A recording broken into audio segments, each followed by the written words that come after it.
Greetings, ladies and gentlemen. Welcome to Attaining the Second Cognition. This is Endall Beall. Want to welcome all our new subscribers and want to provide some information for all our subscribers. Some things that have come up in some of the comment threads that I think we probably need to clarify on, and some other points I want to make just in general. Bear with me, I'm only halfway through my first cup of coffee, so I'm not the sharpest tack in the drawer.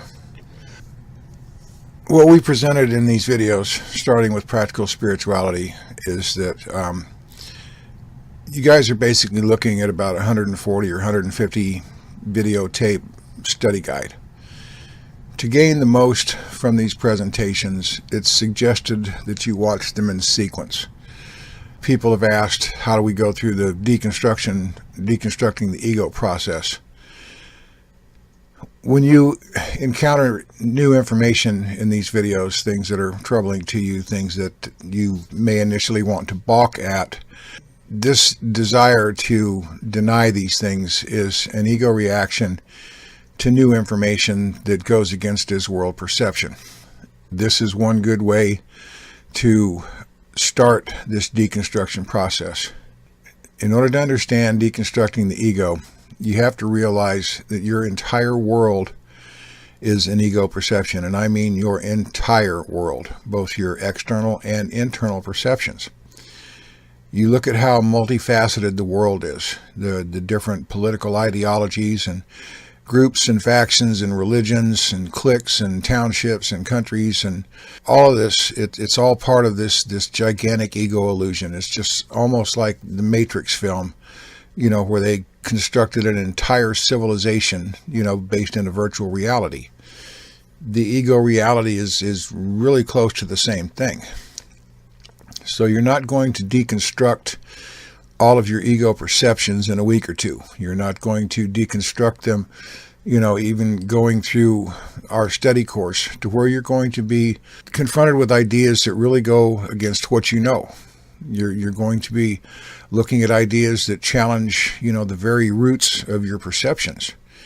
And the more uncomfortable these realizations make you, the more attention you need to pay to overcoming that discomfort and get past it, because this cognitive discomfort, this desire to deny what you're faced with, is what the ego does to prevent people from letting go of its reality.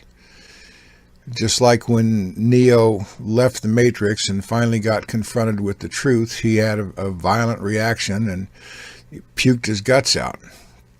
Unfortunately, most people don't get it in one fell swoop that way. It's a slow, erosive process. You're going to be confronted with information that you can deal with now that's easier, or you're going to occasionally come across information that's just, it so goes against your indoctrination that you want to run away screaming. And it is these negative reactions that people encounter with this that is part of this ego combating your psyche to keep you stuck in place, living in its perceptual world. Another topic I want to address is and I think we discussed this in toolboxes, it's the ego desire for shortcuts. Everybody wants to cut to the candy in the dessert counter before they do any work. They don't want to eat the meal first. And people wanting to know how to do this and how to do that, they're fascinated with what seems mystical, and they all want to jump to the dessert counter. They don't want to do the necessary work to be able to do some of the things that we talk about. A lot of this stuff is going to be off limits to people who have not exhibited impeccability. As your Soika consciousness comes more to the foreground, as you erode the ego process, even your Soika is going to test you for your impeccability. The lure to power is a very powerful thing. I mean, we have the adage here on this planet that power corrupts and absolute power corrupts absolutely. There is a lot of power involved with functioning as a Soika consciousness. And this power is not going to be willingly given away to people that are still operating mostly from ego. To see this abuse of power, and I've addressed it in some of the books, look at these people doing Reiki and how they're out there throwing energies around, all full of themselves, not having a clue about what they're doing, what the impacts of this type of energy work might be. And it's a prime example of how people are lured to the mystical, magical sounding stuff. You know, they all want a shortcut.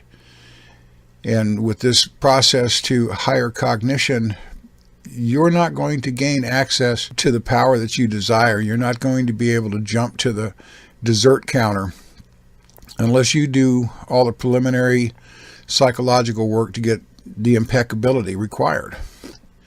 You're not going to be handed power. And in the world of the ego, look around you. Look at the people that have power. Look at what they do with it.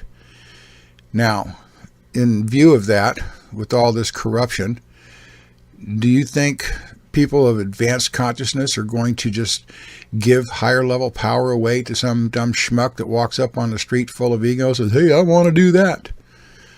Doesn't work that way, folks. You don't develop the impeccability, you're not going to get this stuff. Power it has to be earned, and impeccability has to be tested. And your own Soika will test you in many different ways along the way to make sure that you stand in impeccability, that you're not going to abuse any power that you step into. So this idea that you can just shortcut into doing all the cool stuff and not have to do all the hard work beforehand, you're just deluding yourselves. All you're going to do is frustrate yourselves more by trying to cut in line. You know, I'm going to skip dinner and go right to dessert. Doesn't work that way. You don't get the dessert until you do the main course. So another thing that makes this process really hard is peer pressure.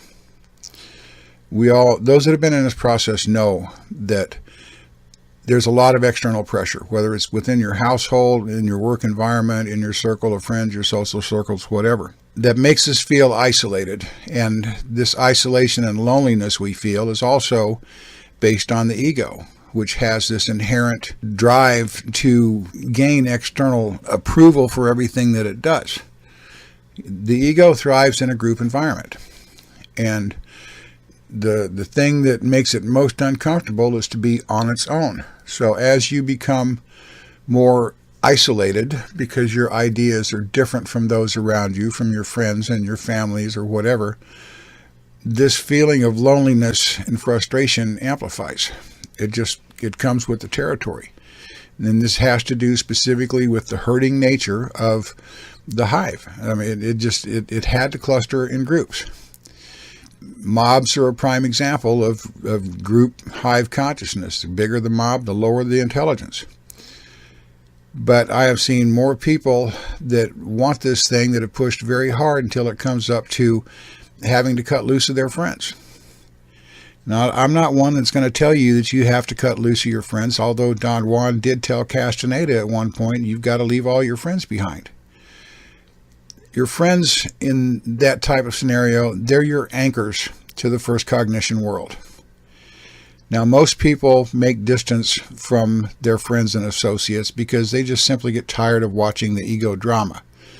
The more attuned you get to how the ego works, the more tiresome dealing with people whose egos are fully in place becomes. It's a world of drama, total drama. You know, Susie lost her boyfriend, and Mary Jane wrecked her car, and you know, Billy Bob got beat up at the bar last night. You know, everybody's got a fucking heartache story. And this is all ego drama. You know, every ego looking for attention and looking for self-pity or looking to glorify themselves in the eyes of others. You know, and as you progress on this path, you're going to get tired of this drama. You're going to want to quit associating with people just because the drama arena is just so utterly tiresome. So sooner or later, you're going to want to separate. And those that do not have the strength to go the path alone, I've seen more people cave in and go back because, well, I don't want to lose my friends. Well, your friends don't live in your skin, but because of that natural herding instinct of the virus your friends will keep you attached to the first cognition world, and you'll never escape it. As long as you let your friends and the external world mandate to you how you should behave and what you should do, it's got its hooks into you. Sooner or later on this path, you're going to have to detach. This is why I did the video on detachment. Every situation like that is a hook to the first cognition world. You cannot walk alone as long as you're letting first cognition reality dictate to you what you should do, what is best for you. And this is another major failure point for people. And I'm apprising everyone right now, you're going to face this sooner or later. And breaking away from the necessity to cluster in herds is going to be a make it or break it point for a lot of people. And if they're unwilling to let go of their friends and move on because the drama of their friends and their groups or whatever gets tedious, then, they're going to keep you hooked to this world. You're not going to disconnect. You're not going to step into the second cognition energetic reality. Jesus taught that you can't serve two masters. When it comes to this consciousness thing, you can either serve the ego or you can serve the Soika, but you can't serve both. There's no sharing of power in your mind. It's either one or the other. And this is exactly what he was alluding to in that parable. If you want to serve the first cognition world, then that's where your mind is going to be. And you're just going to live in angst, wondering why you can't progress. Because as long as it's got its hooks into you, you're stuck there. So I just wanted to kind of make these points and clarify some things. All the videos that we have, and we have 21 books. 4 of the books are the transcripts of these videos. The first 100 of them anyway. We'll have another book of transcripts of Gemma's and my work, the last 40 or 50 videos at a later date. But people that are kind of wanting a snapshot in our comments sections, we've got 21 books, almost 150 videos. It's a gigantic study course. We cannot synopsize this stuff in a paragraph or 2. We do our best to answer some questions, but we can't answer a lot of these questions in a snapshot when we have this much material already provided for people to digest. To get the best use out of it, look at it as a study course.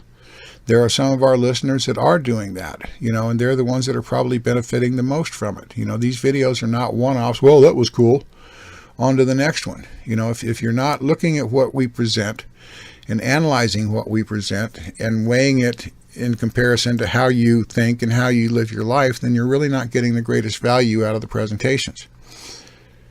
The only other thing I want to say, I want to put a reminder out that we do have our books at sale, 10 to 25% going through the Demystifying the Mystical website till the end of October. So for those newcomers that are looking to save, $4, $5, $6, $8 on a book, on this discount, it's still going there till October 31st. And that's just, to let you know. For further information on it, look at the video. We know times are hard for the discount codes and things of that nature, or visit the website, demystifyingthemystical.com. But I think these are kind of important points to clarify for our listeners, especially the newcomers that are, may stumble upon the later videos first. Know that it's a study course. I mean, as far as I'm concerned, it's college course material on cognitive advancement. And if you approach it that way and utilize the tool as a tool rather than just entertaining videos, you're going to benefit the most. The only other thing I'd like to say is for everybody doing the work, stay the course and don't give up on yourselves.